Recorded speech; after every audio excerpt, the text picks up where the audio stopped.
বিমান ঘাঁটি থেকে শুরু করে হাসপাতাল, মেগা সেতু থেকে বিশ্ববিদ্যালয়, একটা সময় যে কোনো স্থাপনা মানেই ছিল একটি পরিবার বা একটি দলের নামে নামকরণ।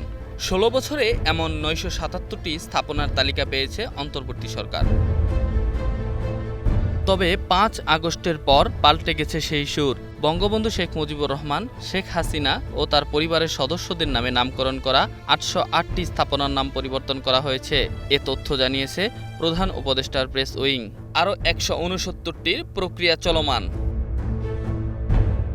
এর মধ্যে রয়েছে সেনানিবাস, বিমান ঘাঁটি, নৌবাহিনীর জাহাজ, বিশ্ববিদ্যালয়, হাসপাতাল, মেগাসেতু সহ নানা রাষ্ট্রীয় প্রতিষ্ঠান। সাধারণত ক্ষমতায় যারা থাকেন তাদের পছন্দসই ব্যক্তির নামে নতুন প্রকল্প তো আছেই, পুরনো স্থাপনার নামও পরিবর্তন করা হয়ে থাকে।